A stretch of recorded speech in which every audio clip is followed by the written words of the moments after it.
For decades, digital security has relied on one crucial resource: time. It takes human hackers weeks to find a flaw in code.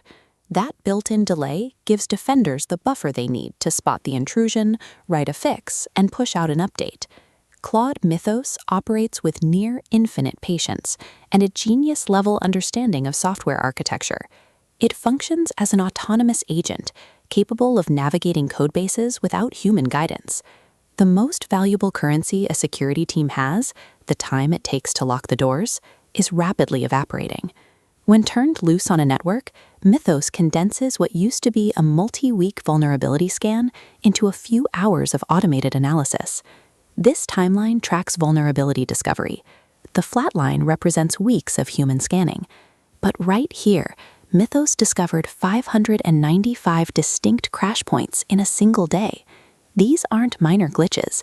They are critical weaknesses that allow attackers to bypass security and seize full control. Relying on a reactive strategy, waiting for a breach to happen so you can patch it later, no longer works when the attacker moves at the speed of a processor.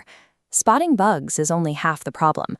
The real threat emerges when Mythos takes those raw vulnerabilities and engineers them into working exploits while human defenders are asleep.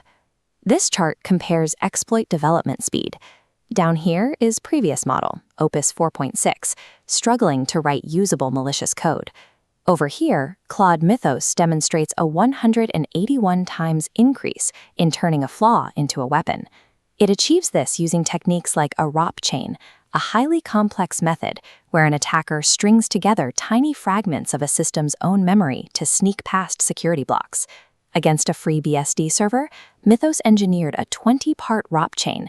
It split the attack across data packets, allowing fragmented code to slip through the security mesh before reassembling.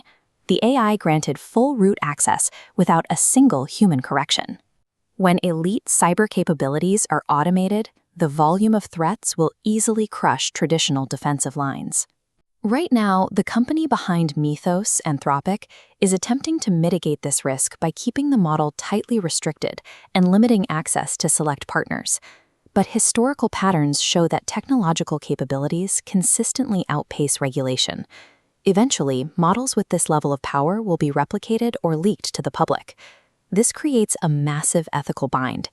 If we drastically slow down AI development to prevent bad actors from getting these tools today, we risk leaving global security teams unequipped for the attacks of tomorrow. Hoping that tech corporations can keep the safety lock engaged is a losing strategy. The digital ecosystem must prepare for an open market where AI-generated weapons are the norm. Surviving this requires a shift in how we structure digital systems. Organizations have to drop the idea of impenetrable walls and adopt an assume breach mentality. This means implementing strict network segmentation. By building your systems in isolated blocks, you ensure that even when an AI breaches one server, it gets trapped there, unable to move to the rest of your data. It also requires a zero-trust architecture, a protocol where every single action and file transfer inside the network must be actively verified, no matter who or what is requesting it. Ultimately, the only way to counter a machine that hacks at superhuman speed is to deploy proactive AI-driven defense systems capable of hunting down threats at that exact same velocity. The cyber arms race hasn't ended, but the playing field has changed. Organizations must adopt proactive AI defense now to keep their systems from becoming the next case study in total compromise.